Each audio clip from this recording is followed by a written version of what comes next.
Silav roj baş hevan no çen û çên ku me amade kirine dixwazim ji we re pêşkêş bikim em ê behsa sînemayê jî bikin, behsa Festîvala Fîlmiya Silêmaniyê jî bikin. Kazım Öz li wê dirêye. Her wiha min bi Mano Xelîl re jî îro qise kir, telefon kir. Ew tam niha di nava kêşana fîlmekê de ye. Ka em binêrin wê çawa bibe. Hevan no ez hema bi nûçiya bi nûçeyên siyasî dest pê bikim. Ji xwe Mazlûm Ebdî axaftinewî hebû doh di Ronahî TV'de we godar kir me ji vê derê bawekî zindî weşand me ji weşana Ronahî TV girt. Heman şandeyekî payebilind ya Tirkiye û Sûriyê jî niha li Enqereyê li hev civiyan e. Yek ji mijarê sereke elbet Hêzên Sûriye Demokratîk entegrasyona wê nava artêşê ye. Dewleta Tirkiye niha jaliyek ve di nava panîkê de ye. Ji ber ku tiştek ku dewleta Tirkiye dixwest qesede bawekî ferdî tevlî artêşê bibe. Yani xwe temamen belav bike, navê qesedê nemîne û yek bi yek tevlî artêşê bibin, bihelin, xilas bibin. Lê xuya ye ne wisa ye. Yani bi qasî ku Fermandar Mazlûm Ebdî behs kir,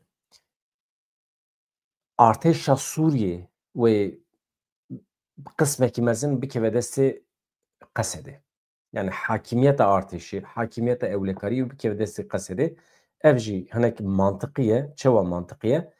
Dewletê wekî Amerîkayê, dewletên Ewropî yên rojavayî em ji wan re dibêjin, baweriya xwe bi çekdarên Heteşê û ÖSO, MÖSO, çekdarên girêdayî dewleta Tirkiyê nayînin. Hêza bi tenê ku ew pê bawer dibin û pê re hevalbendin, pê re hevkarin, di tekoşîna li hember Daişê de jî xwe îspat kirin.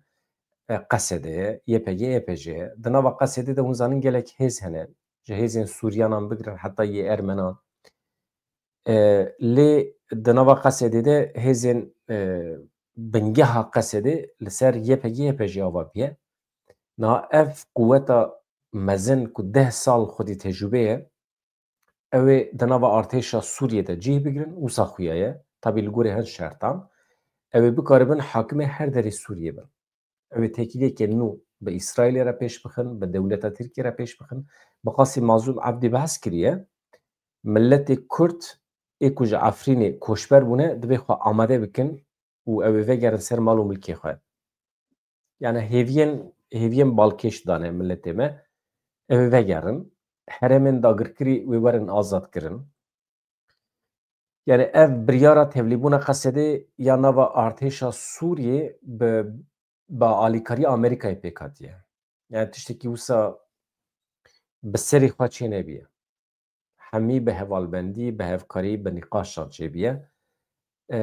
Menfaetên milletê Kurd jî tê de xuya dike. Bi qasî ku Fermandar Mazlûm Ebdî dibêje. Tabii em nizanin ama bi qasî ku ew dibêje, fayda milletê Kurd tê de heye. Ji xwe di derheqê mafê Neteweyê Kurdan de dibêje rêveberiya Şamê ji xwe qayîl e, qebûl dike her tiştî.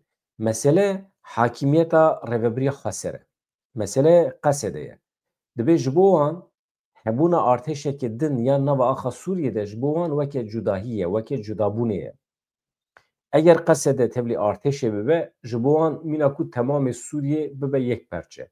Ji bo wan dibe tiştekî pir muhîm e, pir mezin e. Madem wisa ye dibe em jî netirsin. Em dikarin têda cih bibin, em dikarin bibin şirîk yani. Ji ber ku Mazlûm Ebdî behsa avakirina artêşekê nû dike. Yani artêşa hey ya Heteşê na tiştekî nû. Ez vê mijarê datînim aliyekî ji ber ku saet di 21 de hevalê me ronî riha wê were em ê nîqaş bikin ka wê çawa be ji grupê ve tekîliya Sûriyeya nû ya ku Qesedê jî têda cih digire, rêveberiya Xweser jî têda cih digire wê tekîliya Sûriyeya nû bi İsraîlê re çawa be. Vana muhîm in em ê nîqaş bikin. Em doh her wiha dîsa pê hesiyan ku asayîşa her du taxên Kurdan tên li Helebê, Eşrefiye, Şêx Mexsûd, her wiha asayîşa herêmên din jî ew ê tevlî Wezareta Navxweyî ya Sûriyê bibin. Ev hêzên asayîşê jê re dibêjin, ew ê ku weke polîs dixebitin, ne ji bo parastina sivîlan, ji bo parastina bajaran, nava bajaran, yani ewlekariya hêzên ewlekariyê yên navxweyî ne. Ew ê dî ew jî mîna Qesedê bi Wezareta Navxweyî ve tên girêdan.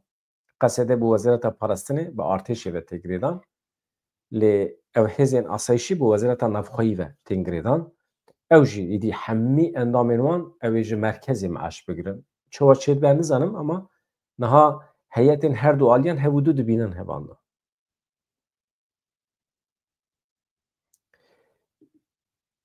yani درojên pêşme belkî jî ber bi vê varê detayî eşkere bibin.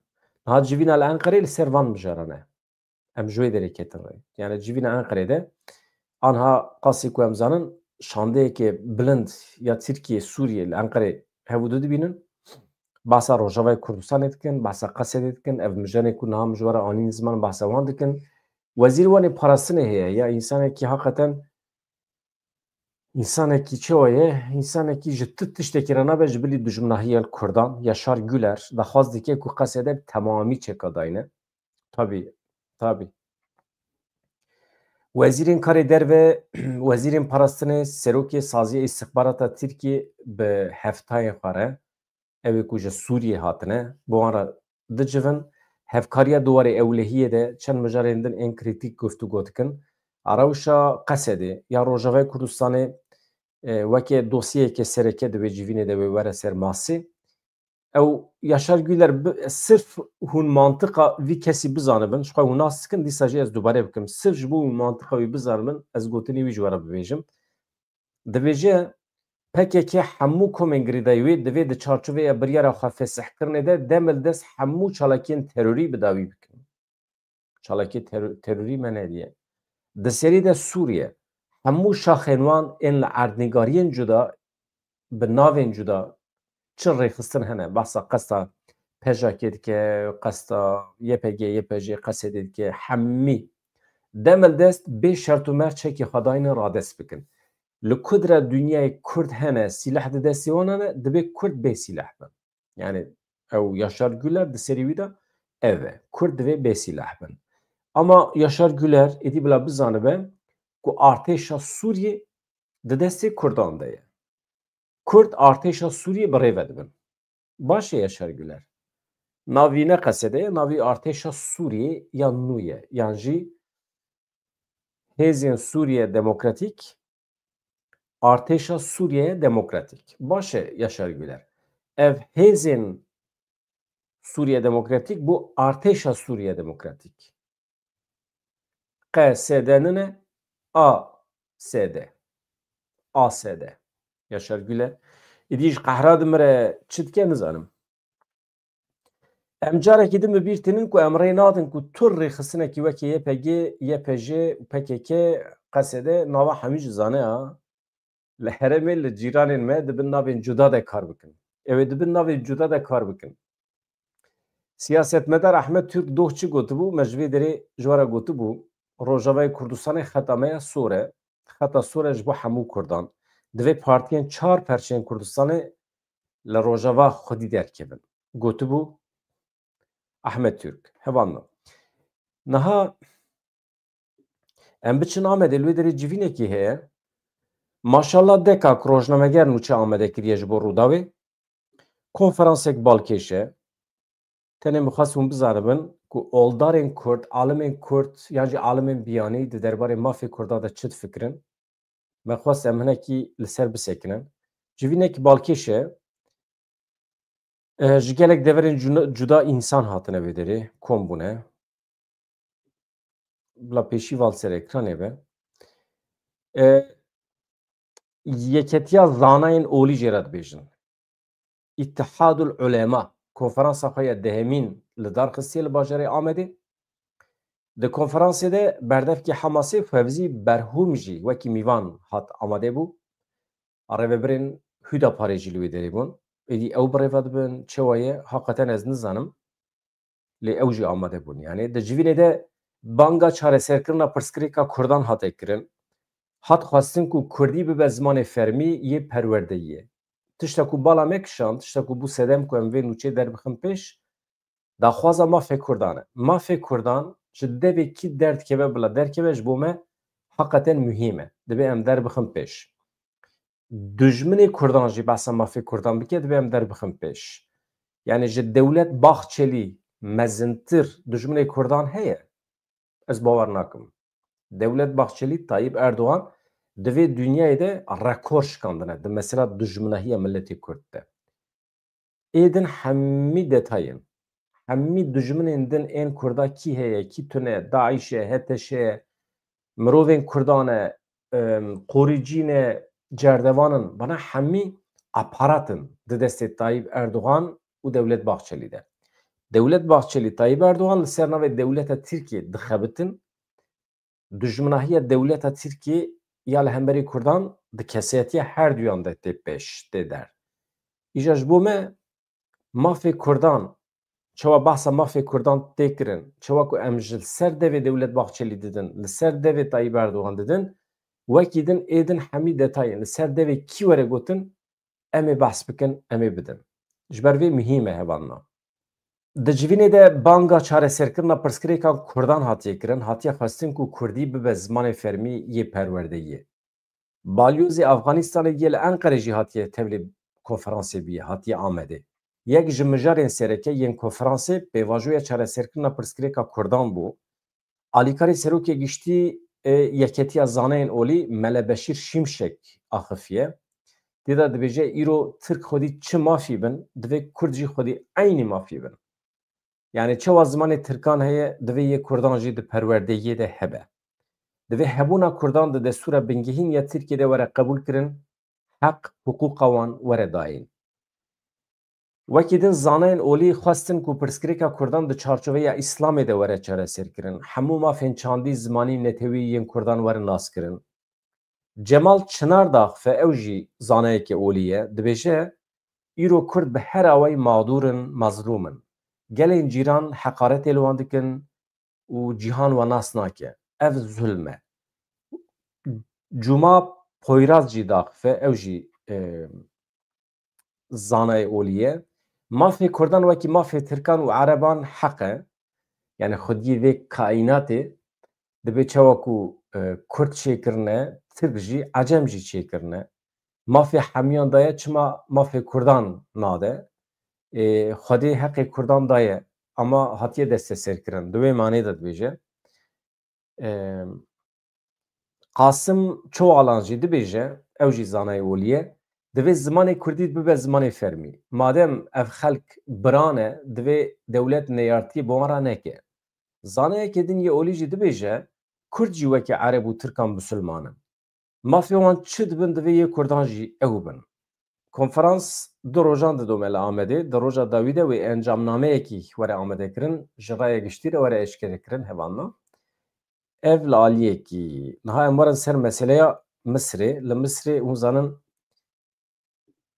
konferansek di asta bilind de hebû. Gelek welatên Ereb tevlî bûn, welatên Ewropayê, Amerîkayê tevlî bû. Ji bo aştiya navbera Hamas û İsraîlê de konferans heqeten pêş ket. Lê îro xeberekî reş hatiye ji wê derê.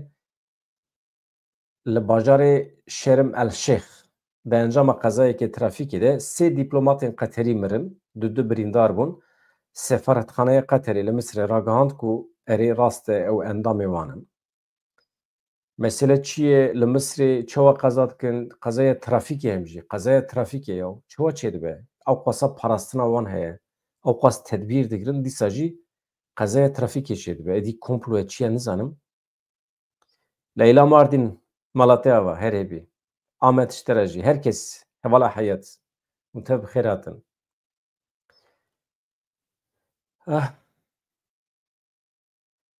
Xwedê Teala heqê me ji kesî re nehêle. Di navbera Taliban û Pakistanê de şer qewmî ji aliyê Pakistanê 58 esker hatine kuştin, ji aliyê Talibanê neh esker hatine kuştin. Çima însan şer dikin hevalna? Berdevkê Talibanê Zabihullah Mücahit diyar kir ku operasyon weke bersiva êrişên hewayî yên artêşa Pakistanê yên li ser xaka Pakistanê hatiye pêkanîn. Mücahit di civîna çapemeniyê ya roja yekşemê de wiha got. Di operasyona bersivdayînê ya tebahiya şevê de 58 leşkerên Pakistanê mirin, 30 jî birîndar bûn. Ji hêzên Talibanê jî neh şervanan jiyana xwe ji dest dan. Aliyê Pakistanê niha ev bîlanço piştrast nekiriye. Hevando ev wisa ye دو مجوارا چی گوتبو؟ ما گوتبو سازین زمانی این کردی، پلتفرم سازین دموکراتیک این کردی آنها دنوا فعالیت دانه. دخوازن زمان کردی پیش بکوه. لوانه، لآمده، لباکور کردستان نه بیله کی پر جدی یا حلاندن دست بکریه. ایدی اونجی راد کارم ببیجن بشافتنه، آسیمیلاسیونه، ناوی چه زقوم و دبه بلا ببه اما حلاندنه. مرو دحله، مرو یخت به، مرو تند به. ناوییا ادی Avrupi jîra dibêjin asimilasyon, ji latînîtê asimile dibî. Yani tu dişibî kesê hemberî xwe. Ew kesê hemberî te te dişibîne xwe. Dişibîne xwe. Nav wî bişaftin e. Îja ev mesela bişaftin qetliyam e, komkujî ye. Qira milletekî tînî. Wê çawa be? Di destê me de ne? Di destê me de ye. Niha mesela bifikirin hemî Kurd wekê me bin. Mesela. Ne? Wekê me de. Wekê min û te bin. Ez vê derê xizmetê dikim ji Kurdî re. Kurdî pêşkêş dikim. Kurdî dijîm. Kurdî dixwînim. Kurdî dinivîsînim. Kurdî difikirim. Tu jî bi Kurdî godar dikî. Eger hemî Kurd wekê me bin heftê dijmin ji we re nikarin bime. Dewleta Tirkiye nikare bime. Nikare asimilasyonê pêş bixe. Nemimkün e. Çawa ew pêş bixe? Nikare. Cem dibêjin heftê bavê Tirkan ji we re nikare. Bixwast ez wî bêjim. Îja di destê me de ye. Îja wextê em müsaîd bin ji asimilasyonê re. Em erê bikin. Em bi zar û zêçê xwe re bi Tirkî biaxivin. Em rabin malperên Tirkî, televizyonên Tirkî vekin. Dewleta Tirkiye tune jî em bi riza dilê xwe asîmile dibin. Em bûne tekoşerên ji bo Tirkî. Ji ber ku em edebiyata herî xwe ji bi Tirkî dinivîsînin. Hevalê me hene di nava me de, hevalê min jî hene. Xwe tekoşer dizanin, xwe devrimcî dizanin, xwe aktivîst dizanin ji bo dawa Kurd. Yek kelimeyekî Kurdî fêr nebûne, naxwazin fêr bin, fêr bin jî henekê xwe dikin. Di ser de jî radibin hemî fealiyetê xwe bi Tirkî dikin. Bi Tirkiye herî xweş hewl didin biaxivin. Bi Tirkan re dikevin reqabetê ya. Bi Tirkan re dikevin reqabetê. Diçin di nava Tirkî de gotinê wisa tînin, gotinên ecayîb ku Tirk jî jê fehm nakin. Îja zimanê Kurdî jî weke biharat bikartînin li sêwî Tirkiya xwe. Îja canan YouTube çê dikin yan jî malper tînin çê dikin dinivîsînin. Kurdî weke biharata xwe bikartînin. Canan tu di nêrê naberê de roj baş dibêjin. Çawayî heval dibêjin. Henekê xwe bi Kurdî dikin. Mîna hin hunermendan radibin bi Kurdî stran dibêjin. Heyeta wan temamî Kurdî ye di ser sehnê. Stran Kurdî ye. İdara xwe bi Kurdî dike. Dev ji stranê berdide tu nêrî vedigere sehnê bi hevalê xwe zixwazben re Tirkî daxife. Her kesî re Tirkî daxife heyeta xwe dike Tirkî. Wextê ku tu mikrofon didî pêşiya wî jî du gotina kurmancî nizane xwe îfade bike. Ama heyeta xwe jî bi stranên Kurdî derbas dike. Tê çi manê? Tê manê ku wan stranan najî. Wan stranan najî. Ya me behsa müzîkê kir hevalno. Ez dikarim tiştek pêşniyazê we bikim. Ez rastî müzîsyenekî Kurd hatim. Pir zêde bandor li min kir. Ustayê kemanê ye. Di nava Kurdan de min însanekî wer nediye ez ji we re rast bêjim min însanekî wer nediye ku ew qas bi ustatî li kemanê bide. Li kemanê dide tu dibê qey li ser dilê te dide. Keman daxife. Keman isyan dike. Keman dîgirê. Dike hewar keman. Keman bi lêv dibe. Yani ez ji we rica dikim bibin abone. Min müzîsyenekî wisa nediye nava Kurda da. Ez zû bi zû pesnê însanan nadim. İnsanekî wextê di pîşiya xwe de, di karê xwe de jîhatî be, rojnamegerî dibe, pêşkeşvanî dibe, stranbêjî dibe, enstrüman dibe. Ez wextê insanekî jîhatî bibînim siyasetmedar dibe weke Selaheddîn Demirtaş, ez dibim heyran. Ez pêy wî bernadibim. Jin dibe, mêr dibe, ji bo min feq nake. Ez dibim heyran. Rêz û hurmet digirim ji ber ku di karê xwe de serkeftiye, serê xwe êşandiye li ser wê meselê. Hûn dikarin ji kerema xwe re bibin abone, em kanala wî hinekî pêş bixin. Ez pêra naxifîme. Heqeten pêra naxifîme. Ez hema bînim ser ekranê, hûn jî lê binêrin. Ez nikarim mûzîka wî bi we bidim goderîkirin ji ber ku mafê telîfê heye. Evet, ez bûm abone. Şervan Ayaz. Ji kerema xwe re. Hûn biçin lê godarkin, hûn ê bibînin, binêrin. Yani acayip ustayê kemanê ye.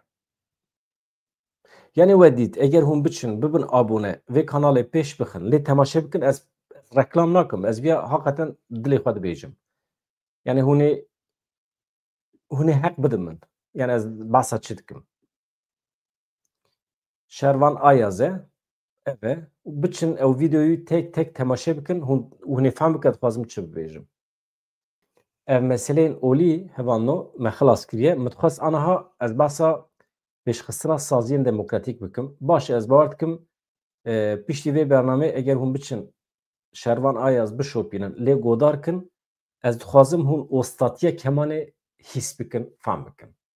Mesele ne kemane? Mesele ehlê kemanê, xwediyê kemanê ye. Binêrin ême hemiya hevanno deng heye ne? Ê min, ê we, ê Hesû, Husû, Ayşe, Fatma. Ya ez nikarim lînk bavê. Ez lînk bavêjim. Lînk çi watê avêtin? Deqek ez lînk bavêjim. Ya hûn bikevin YouTubeê Şervan Ayaz lêx min bi xwe tê yani. Ez çi wa lînkê bavêjim? Ez feqîrê Xwedê. Tamam, a ji we re lînk bavêjim. Tamam, min navî jî avêtiye wê derê. Hevalê bixwazin, dikarin pê lêkin. Tişta min dixwast ez bêjim. Hemî însan Ayşe, Fatma, Hesû, Husû dengê me heye ne? Ya muhim di vê derê de kî bawayekî ostatî dikare dengê xwe bikar bîne. Dengê xwe terbiye bike. Di perwerdeyiyê re derbas bike. Tonekî çi wa bikarbînî ku însanan neêşînî. Nebe wejweja me. Em însanan neqarînin, nedin behecandin. Di vê manê de dibêjim. Hunermendê me jî divê dengê xwe terbiye bikin. İnsanê ku xîtabê civakê dikin, divê dengê xwe di ber çavara derbas bikin. Dengê xwe perwerde bikin. Ji bo tu însana bixî bin tesîra xwe dibê tona dengê xwe bikaribî weke kemanê, weke enstrûmanê bikarbînî. Ez tim dibêjim, ez vê derê jî dubarê bikim. Wextê ku tu dengê xwe nizanibî bikaribînî, mîna ku tu mûzîkê fêr nebî, tu çû li kemanê dixî, tu li çi piyano dixî. Tu li piyanoyê bixî dengekî çi wa derdixe? Divê pêşî tu mûzîkê fêr bî, nota fêr bibî, tu bibî ustayê mûzîkê enstrûmanê, wê demê kîjan enstrûman were ber te, tu jê dengekî ecayîb xweş estetik dikarî jê derbixî. Teneke jî bidin ber te, tu ji tenekê dikarî deng derbixî. Yani bifikirin, boriyekî bidin te, tu ji wî boriyê tu dikarî dengekî ecayîb hestiya derbixî, bi wî tu xîtabê dilê însana bikî. Baş e hevan hûn bûn abone, ez vê da dixim jêr, ez nûçeyê xwe didomînim, mala wê ava. Di pêşengiya saziyên zimanê Kurdî Platformên Saziyên Demokratîk de rojên 15-16 Cotmeha îsal, yani çend rojên din li bajarê Wanê, komxebata stratejî û polîtikayên têkoşîna ji bo zimanê Kurdî tê li darxistin. Bawekê girseyî ye, însan millet dikare tevlî bibe. Armanca bingehîn ya komxebatê ew e, hemû qad sazî dezgehên Kurd ên li Bakurê Kurdistanê ji bo qadên xwe stratejî polîtikayên di derbarê zimanê Kurdî de diyar bikin. Dem partî jî di nav de. Kurdî çi qas bikartînin divê eşkere bibêjin. Bi vê armancê li ser navê gelek saziyên zimanê Kurdî, gelek sazî, dezgeh, partî, derdorên Kurdan dikarin werin tevlî vê kombûnê bibin. Yani kombûnekê ji bo pêşxistina zimanê Kurdî. Hûn dikarin rexne jî bikin. Heval dilbirîn doh telefonê min kir, agahî daye min li ser vê meselê. Hûn dikarin biçin. Baş e 15-16 Cotmehê. Ez ê sibê jî behs bikim. Li Wanê çê dibe, ji bîr nekin. Li Wanê, hevalên li Wanê dikarin biçin. Hevalên bajarên derdorê jî Erê ew jî dikarin tevlî bin. Derhener Kazım Öz dibêje sînemaya Kurdî li Tirkiye rastî gelek astengên siyasî aborî tê lê ew bi piştgiriya gelê xwe xebatê xwe didomînin. Kazım Öz derhenerê me niha li Silêmaniyeyê tevlî Festîvala pêncemîn a fîlman bûye li wê derê. Ev festîval jî didome roja nehê cotmehê dest pê kiriye heta 15 mehê jî dewam dike. Baş e, ez behsa festîvala fîlman bikim hevano. Derhenerê me ê Kurd Kazım Öz bi du fîlman tevlî vê festîvala fîlman ya Navnetî dibe li Silêmaniyê. Têda gelek fîlmên ji Bakurê Kurdistanê hene têne nîşandan, gelek aktorên navdar yên Tirkiye Bakurê Kurdistanê jî hene tên li wê derê tevlî dibin. Reportajan didin televîzyonan, daxifin. Du fîlmî wî di festîvalê de têne nîşandan ê Kazım Öz, yek Elîf Ana ye. Elîf Ana hevalên me ê ji Pazarcığı Elbîstanê pir xweş nas dikin Elîf Ana. Wextê ku sax bû jî ez bûm şahidê hebûna wê, însanek hinekî cuda bû. Tişt pêşbîniyê wê hebûn. Tiştan ji dûr ve hîs dikir. Min neviyên Elîf Ana dîtin li vê derê li Swîsre. Ez bi wan re bûm heval. Heta li kantona Neşotelê bû. Fîlmekî din ê Kazım Öz jî temenê kuliyekê berfê. Elîf Ana niha di pêşbirikê de ye. Îjar Elîf Ana jineke emir temenê wî li jor bû 17-18 salê bû. Çavî wî nedidîtin. Mesela dikarî bû texmîn bikira, dikarî bû bigota falan kes li falan bajarê anha rewşa wî baş e yan xirab e, tiştekî te wenda bibiya te jî bipirsiya Elîf Ana dikarû bidîta. Yani hin hestî wî normal cem însana tune bû hebû. Xwezayê tiştekî wisa dabiye. Îjar xelkê bawerî pêkanî. Anha Elîf Ana wefat kiriye. Li Pazarcığı bawer dikim li Pazarcığı erê. Îjanha tir bawî heye, gora wî heye, însan diçin ser wî bendgirê didin, baweriya xwe pêtînin. Êdî biye weke perestgeh ciyê wî. Ez jî merak dikim kaç fîlmek çawa çêkiriye Kazım Öz. Di derbarê naveroka fîlmê xwe de ev agahî dan, dibêje ev fîlm yani dayîk Elîf Ana li ser çand û dîroka Kurdên Elewî yên li Meraşê ye. Di fîlmê de karakterekî ku bi rastî jiyaye heye, yani Elîf Ana, fîlm li ser jiyana jinekî Elewî ya Kurd e bi zimanê Kurmancî û Tirkî ye. Ev fîlma temenê kuliyekê berfê jî yani perçeyekî berfê dibare ya. Ez çûm fîlm temaşe kir. Kazım Öz hat Cenevre jî. Tevlî sînemayekî bû li vê derê. Ez çûm em axifîn jî me fîlm jî temaşe kir. Mano Xelîl jî li wê derê bû. Wî jî fîlma xwe da nîşandan. Fîlma Sînor. Min jî têda qismekî piçûk cihê girtibû fîlma Sînor da. Na ne Sînor, Cîran bibore. Basa Sînor jî dike lê navê fîlmê Cîran e. Ev fîlma temenê kuliyekê berfê jî çîroka evîneke şikestî ye di navbera xortekî Kurd û keçikekî Tirk de ye. Öz vê fîlmê weke çîrokekî xemgîn pênasê dike. Fîlm bi kurmancî ye, zazakî, bi zazakî bi kirmanckî ye û qismekî wî ji Tirkî ye. Her du fîlm jî bi jêrnivîsên soranî îngilîzî têne nîşandan. Ji bo fîlmê Elîf Ana kesekî heye alîkarê derhênere yani hev derhêner em bêjin. Semîr Aslan Yürek jî li wê derê ye. Lîstikvanekî navdar heye Necmettin Çobanoğlu. Ew jî li Silêmaniyê. Çobanoğlu beriyanha di fîlmê Yılmaz Güney de jî lîst bû. Yani xwedî tecrübe ye. Kazım Öz balkişan ser zehmetiyên ku derhêner sînemaya Kurdî li Tirkiye dikişînin, dibêje bi rastî jî şert û merc ew qas ne başin. Ya yekem meseleya siyasî dibe hiç çareser nebiye. Nasnameya me bi giştî bi zelalî nehatiye qebûl kirin. Ya din jî meseleya aborî ye. Sînema li gorî hunerên din bêtir pêdivî bi teknîkê heye, pêdivî bi hêz û pere heye. Wextê ku merû pere peyda neke nikare hunera xwe pêk bîne. Resim ne wisa ye. Müzik jî ne wisa ye. Tu dikarî pêk bînî, tu dikarî bê pere bixebitî. Ama sînema pere tune be, tu nikarî pêş bikevî. Nikarî hilberînî. Eger ku dibêje li Tirkiye Wezareta Çandê ya Tirkiye alîkariyekê mezin nede proje, welatên Ewropayê jî wê projê qebûl nakin. Çünkü di şertên welatê Ewropayê de ew e divê pêşî tu alîkarî ji welatê xwe bistînî. Paşê werî cem me çi maye em bidin te. Yani ev bi vî şekliye mixabin hevan no. Yani ya din jî îja wextê ku mesele bû sînema em rabû telefonê Manû Xelîl kir min got te sinek dengî wî bibîsim heqeten çi dike çi nake. Manû Xelîl zû daye yani 35 sale hevalê min e. Beriya 35 salan em bi hev re çûbûn fîlma wî heta fîlma wî ya yekem bû. Dibêje ciyê ku xweda lê raza ye. Yani Xwedê li wê derê raza ye. Behsa Rojavayê Kurdistanê kiribû di fîlmê de. 35 sal beriye niha.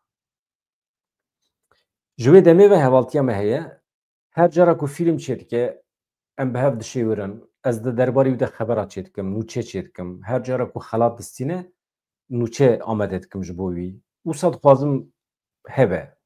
Hem di heyata me de hebe hem di medya Kurdî de cî wî hebe. İnsanekî girîng e yani di sînemaya Kurdî de îja paşê min dît ez nikarim pê ra bigînim. Çünkü xelat li ser xelatê digire.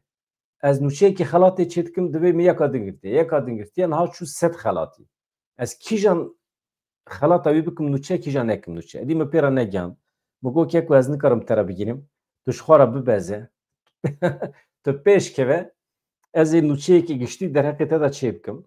Îja min rabû telefonê wî kir gevadim. Min got ez pê hesiya me te nameyekî nivîsiye ji Donald Trump ra te gotiye were em Kurdistanê difiroşin te. Min got dew çi ye tu çi dixwazî bêjî? Îja ji min re behs kir. Got rast e beriya got di meha çilewan da wextê ku Donald Trump hat ser hukm cara duyem wextê hat hilbijartin got dest pê kir got ez Grönlandê dikirim ez Kanadayê dikim beşekî Amerîkayê nizanim eyaleta çendemînî Amerîkayê got em ez ji Rojavayê Kurdistanê eskerê xwe vedikişînim nizanim çi dikim rojhilata navîn gor li bavê wan çi dikim bila bikin ji xwe dijmin hevim wê demê min got madem ki Donald Trump tu bazarê dikî tu ticaretê dikî di qada navnetê wî de tu dibêjî ev dewletiya min e ez vêya dikirim vîra dikirim were Kurdistanê jî bikire got min nivîsekî mîzahî nivîsand were Kurdistanê jî bikire çar perçeyên Kurdistanê em bi fiyetekî erzan bidin te em ê petrola wî bidin te em ê hem dewlemendiyên Kurdistanê bidin te ama bi şertê ku tu jî Kurdên her çar perçeyên Kurdistanê komê serhev bikî hemî Kurdên dunyayê bînî serhev em jî bibin perçeyekî Amerîkayê. Êdî eyaleta te ya çendemîn e bila ya me jî lê zêde bibe. Em jî bibin eyaletekî Amerîkayê. Madem ki tu tûcarê tu dewleta dikirî te hemî dewletên Ereb kirîne. Te dewleta Tirkî kiriye, te her derî kiriye, te kiriye ê xwe. Ê me jî bikire bila safî be. Yani tiştekî mîzahî nivîsiye. Ya dibê îja Kurda fehm nekir ji min. Kurdan rabû êrişê min kir. Wa tu kî tu Kurdistanê difiroşî. Ma Kurdistan malê bavê te difiroşî. Ya işte dibê ez hunermendim min tiştekî mîzahî xwest ez bibêjim. Îja ji wî çaxê ve wisa nav û dengî wî çê bîye. Min li ser vêya min pê ra sohbet kir. Rojava karwan mala te ya ve her hebî. Îja paşê ji min re got ez aniha fîlmek dikişînim. Ez vî her min rakim. Got ez aniha fîlmek dikişînim. Ew jî li Bernê ye. Em her du jî li Swîsrê ne. Ez Cenevre me û li Bernê ye. Navbera me qasî saet û nîv heye. Dibê ez aniha li ser setê me me nîvê ji Bernê dibê kirê kiriye em wê derê fîlm dikişînin. Fîlm bi navê Kelî ye. Kelî. Kelî yani moment. An. Tirkî dibêje an. Yani şimdiki an. Keliya ku em nav dane. Hinek der dibêjin bîstek. Bîst dibêjin. Bîstek. Kelî yani. Moment. Îja ew e behsa fîlma xwe ya nû kir ew ku dikişîne dibe sê fîlm em bi hev re dikişînin. Yani sê çîrokên cuda hene di dawiyê de digihêjin hev dibin çîrokekî. Çîroka yekem navî wî etîk e. Meseleyekî nava malbatên Swîsrî de derbas dibe. Meseleyekî çi bûya din? Emosyon. Fîlma din jî emosyon e. Yani mijara din. Mijara yekem etîk, mijara din emosyon, ew jî hest e. Mijara sêyem jî çi bû? Ez bînim bîra xwe. Mijara sêyem çi bû ya? Lojîk. Lojîk. Mantık. Tamam? Etik, emosyon, lojîk. etik yani ahlaki, emosyon yani hest û lojik jî ji xwe mantık. Ahlak, hest, mantık. Ev her sî çîrok dibin yek û hemî karakterên her sî çîrokan jî têne cem hev û di wê derê de jiyana wan rastî hev tê. Mesela yek doktor e, yek mamoste ye, yek penaber e, tên li Swîsrê li Bernê di tesadîf di malbatekî Swîsrê de tên cem hev, hevû du nas dikin hemî karakter û yek ji wan karakterê jî mafya Tirk e. Tenê pere dizane, kirin û firotinê dizane, hilweşandinê, lêdanê, revandina însanan, firotina dişmiştan, hewl dide kebaba Kurdekî bikire bi darê zorê jê bistîne. Îjar dibêje nîvê Bernê me kirê kiriye, me kiriye seta kişandina filmê, got were. Got kamera xwe bigire were vê derê bibe şahîdê kişandina me, îja ka ez binêrim. Ez sibê du sibê dest pê dike, heta roja înî jî ew ê filmê bikişînin. Bi bütçeyekî pir mezin, behsa milyonan dike ha. Milyonan pere xerc dike ji bo vê filmê. Tabî Mano Xelîl xwe pêş xistiye.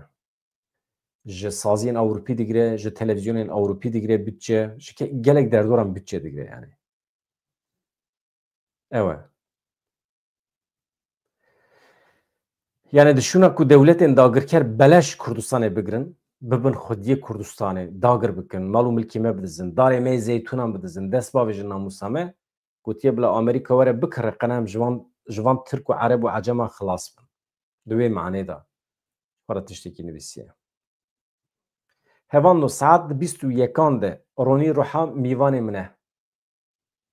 Kerem kin werin em wê derê em ji xwe re nîqaş kin. Hûn jî pirsan bipirsin, ronî ruha jî bila şîrove bike, ez dibêjim û tiştekî baş be.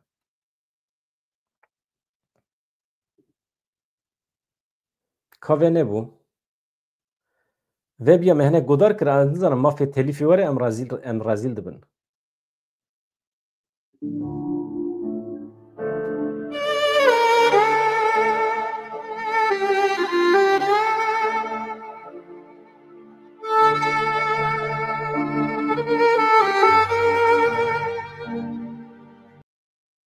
Bes e. Mafê telîfê were ez nikarim ji birîn derkem ji ber ku li qedexe datîne ser kanala min, bi qasî heft roja ez nikarim weşana zindî çê bikim. Êdî û hûn biçin godar bikin, bila bandor li we jî bike. Dengê kemanê. Di nava hemî müzîsyenê Kurda de kî çi dibêje bila bibe bêje. Min hema ji ber ku ez bûme ez nava mesela müzîkê de me godarekî baş ê müzîkê me. Ji kerema xwe re nebêjin godarvan. Binêrin. Hat bîra me ji we re bêjim. Zû daye dixwazim ji we re bêjim. Di nav ez godarekî baş ê müzîkê me, di nava hemî müzîsyenê Kurdan de binêrin ji salên heştî û pênc viriva müzîkê godar dikim. Min Mîna Şervan ustayê kemanê nediye. Heqeten dibêjim. Wî rojê hevalekî min ji başûrê Kurdistanê ew mîvanê me bû, ew jî usta ye, rast e. Alan erê. Alan jî ustayekî pir baş e. Du sê kemanger dibêjin. Ew jî di dema Med TV de hebûn. Heqeten jî hatîbûn. Ama hûn biçin godar kin, ez dibêjim qey wê li gorî ji bo fayda we be. Di mesela godar binêrin, evan no godarîkirin fiyîle ne? Tiştekî godar dikim yan godarî dikim firq nake.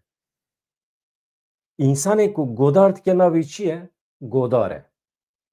Gotina dar tê de heye. Tu wextê van bixe, van dibe meslek.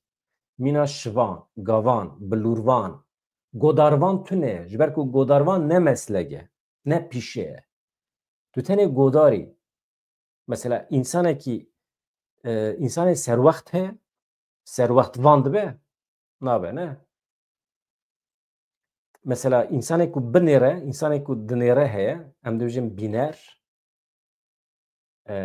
ew bîner e. İşte insanê ku godar dike jî navî godar tenê ye, godarvan nabe. Ew jî kerema xwe re hevalê ku şaş bikartînin bila serrast bikin. Her cara dibîsim, canan sporê me jî wisa dibêjin ha. Dibe silav li godarvana dikim. Nabe. Xatirê we saet bîst û yekan del benda me bin, silav dem baş e benda.